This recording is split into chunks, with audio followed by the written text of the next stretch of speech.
எல்லாருக்கும் வணக்கம். நம்ம சின்ன மருமகள் சீரியலில் நம்ம கருப்பு சேது கிட்ட நம்ம தமிழ் இந்த குடும்பத்துக்காக நீ என்னென்னலாம் செய்யணும்னு நினச்சியோ அந்த நல்லது எல்லாத்தையுமே அந்த பொண்ணு செஞ்சுருக்கு மாப்ள அப்படின்னு ஒவ்வொன்றையாக வரிசையாக எழுதி வச்சிருக்காரு. பவானியை குடும்பத்தோடு சேர்த்து வச்சது, மலருக்கு நல்ல வாழ்க்கையை அமைச்சு கொடுத்தது, எலெக்ஷனில் ஜெயிக்கிறதுக்காக நம்ம தமிழ் பாட்டு பாடினது, சேது தங்கச்சியா ஆறுமுகத்தோடு சேர்த்து வச்சது, சேதுவோட தாமரை சேர்ந்து வாழ்ந்துட்டா அப்படின்னு குடும்பமே நம்பினப்போ முழு நம்பிக்கையும் சேது மேலே தமிழ் மட்டும்தான் வச்சிருந்தது.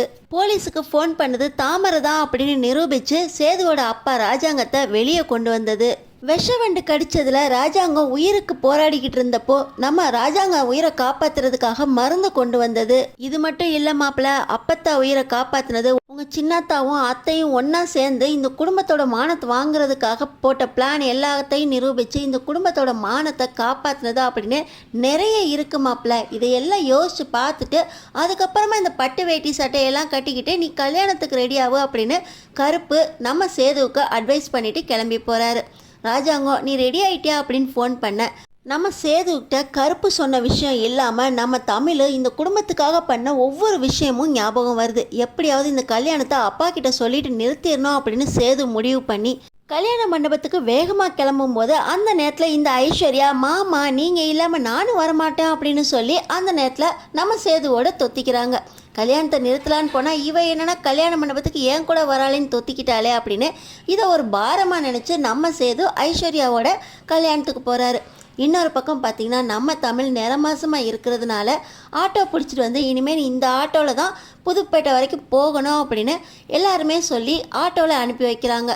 நம்ம தமிழ் ஆட்டோவில் போய்கிட்டு இருக்கும்போது தூக்க கலக்கத்தோட லாரி ஓட்டிட்டு வந்த லாரி டிரைவர் தூக்க கலக்கத்தோட அந்த ஆட்டோவையும் இடித்து தள்ள நம்ம தமிழ் ஆட்டோவிலேருந்து தூக்கி எறியப்பட்டு மண்டையில் அடிபட்டு பிரசவ வலியால் துடிச்சிக்கிட்டு இருக்காங்க. இன்னொரு பக்கம் பூக்களால் அலங்காரம் செய்யப்பட்ட காரில் நம்ம சேது வேண்டா வெறுப்பா ஐஸ்வர்யாவோட கல்யாணத்துக்கு போய்கிட்டு இருக்க யாரோ அடிபட்டு கிடக்காங்க, நிறமாச பொண்ணு மாதிரி தெரியுது அப்படின்னு சொல்லி நம்ம சேது கீழே இறங்கி பார்த்தா அது நம்ம தமிழ். ஐயோ தமிழ் அப்படின்னு நம்ம சேது பதறிக்கிட்டு இருக்கும்போது மாமா ஆம்புலன்ஸ் வர சொல்லி இவங்களை சேர்த்துடலாம், இப்போ நம்மளுக்கு கல்யாணம் தான் முக்கியம், இவங்களை ஆஸ்பத்திரியில் அட்மிட் பண்ணிட்டு போனோம்னா நம்மளுக்கு அங்கே முகூர்த்தம் தப்பிடும் அப்படின்னு ஐஸ்வர்யா சொல்லிக்கிட்டு இருக்கும்போது இதை விட கல்யாணம் உனக்கு முக்கியமாக போயிடுச்சா அப்படின்னு நம்ம சேது தமிழை தூக்கிக்கிட்டு அவரோட காரில் போய் ஏற்றுறாரு. அந்த நேரத்தில் இந்த சாவித்ரி அனுப்பின அடியாளுங்க ஐஸ்வர்யாவை தூக்கிட்டு போகிறதுக்காக வந்து ஐஸ்வர்யாவை தூக்கிட்டு போக நம்ம சேது இரு தமிழ் வந்துடுறேன் அப்படின்னு சொல்லி ஐஸ்வர்யாவை அந்த ரவுடிங்கள்ட்டேருந்து காப்பாற்றுறதுக்காக சண்டை போட்டுக்கிட்டு இருக்காரு. சேது எப்படியாவது தமிழை காப்பாற்றுறதுக்கு ஆஸ்பத்திரிக்கு போயிடுவார், அதுக்கப்புறம் தான் மண்டபத்துக்கு வருவார். இந்த விஷயத்தை எப்படியாவது கல்யாண மண்டபத்தில் சொல்லி அந்த தமிழை காப்பாற்றுறக்கு ஆள் அமுச்சு விட்டு நம்ம சேதுவை கல்யாண மண்டபத்துக்கு கூட்டிகிட்டு போயிடணும் அப்படின்னு சொல்லி இந்த ஐஸ்வர்யா ஒத்தையிலையை விட்டுட்டு அங்கேருந்து கல்யாண மண்டபத்துக்கு கிளம்பி போயிடுறா.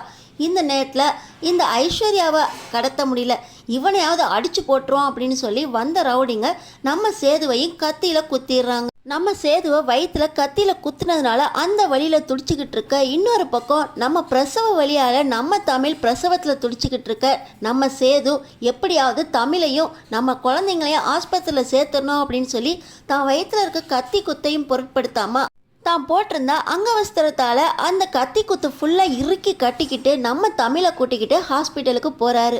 எப்படியாவது போய் சேதுவை கல்யாண மண்டபத்துக்கு கூட்டிகிட்டு வந்துருங்க அப்படின்னு இன்னொரு பக்கம் ஐஸ்வர்யா அங்கே கல்யாண மண்டபத்தில் போய் சொல்கிறாங்க. அப்போ தான் எல்லாருக்குமே தெரியுது சேது அங்கே தமிழை கூட்டிகிட்டு ஹாஸ்பிட்டலுக்கு போயிருக்கான் அப்படின்னு. எல்லாருமே பதறி அடித்து போய் ஹாஸ்பிட்டலுக்கு வராங்க. கல்யாணத்தை பொருட்படுத்தாமல் இவங்க என்னன்னா ஹாஸ்பிட்டலுக்கு போகிறாங்களே அப்படின்னு ஐஸ்வர்யாவுக்கும் ஈஸ்வரிக்கும் பயங்கர கோபம் வருது. இன்னொரு பக்கம் நம்ம சேது கத்தி குத்தால உயிருக்கு போராடிக்கிட்டு ஐசியூவில் ஹாஸ்பிட்டலில் இருக்காரு. இதில் தமிழ் வேற பிரசவ வலியால் தலையில் அடிபட்டு அவங்க ஒரு பக்கம் ஹாஸ்பிட்டலில் இருக்காங்க. ரெண்டு பேருமே உயிருக்கு போராடிக்கிட்டு இருக்காங்க.